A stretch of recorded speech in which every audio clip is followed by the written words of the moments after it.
Hi, and welcome back to our Okinawan Kempo channel, showcasing some techniques of Kyoju Teru. Disclaimer, this video is a joke, and that's why it's being released on April 1st. This is a joke. One of my favorite stories, this is not a joke, of the founder of Nippon Shorinji Kempo, Michiomi Nakano, later called Sodoshin, is the story of a young man who came up to him and said, "Master So, can you defend yourself against a gun?" And Sodoshin said, "Yes, my child, you can defend yourself against a gun." And the young man says, "Show me what you would do." And Master So showed him a technique. But then the young man said, "Well, what if I did this?" So Master So showed him what to do if he did that. And then the young man said, "Well, what would you do if I did this?" Master So showed him another move to counter his counter to the counter to the counter. And the young man said, "Well, what would you do if I do this?" And Master So said, "I would die." And I tell you that story to illustrate one of the deepest frustrations of the martial arts teacher, the guy who's always saying, "Well, what if I did this?" Okay? There's an endless list of answers to those questions. Combat is a branching, permutative mess, which is why it's so important to have a freestyle method of practice, to have a way of developing smooth, fluid, right action that is not planned. And that only comes from lots of traditional training. But we thought it would be fun to welcome that particular guy to our dojo tonight in honor of April Fool's Day. So let's start with something simple. Say that this frightening attacker has grabbed me in a chokehold.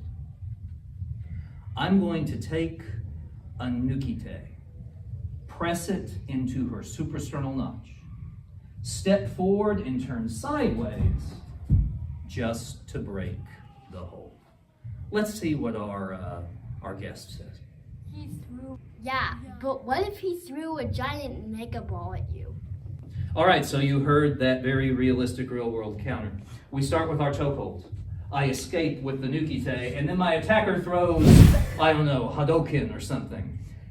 Now, because this is a big magical ball of energy, I don't want to be on the attack line when it comes. So I'm going to hicho off to the side to get away from the ball, and then shuffle kick in to the lower gate. Yeah, but what if if the attacker somehow managed to throw 4 balls in an entire ring and they were fast? So as you can see, we are now no longer dealing with one mystical ball of energy, but perhaps a ring of them with a hollow middle. So the attacker attacks with a chokehold. I throw back with the nukite. The magical ball comes, and you have to time this very carefully to dive through the fireballs, down to the ground, and taking out the leg. Simple as that. But what if a giant dinosaur came in and then smacked you with its face? Okay, so dinosaur attack to close off this event. I counter out with my nukite. I assume there's some kind of weird ninjutsu magic going on as she becomes a dinosaur. And at this point, we observe the wisdom of the art of war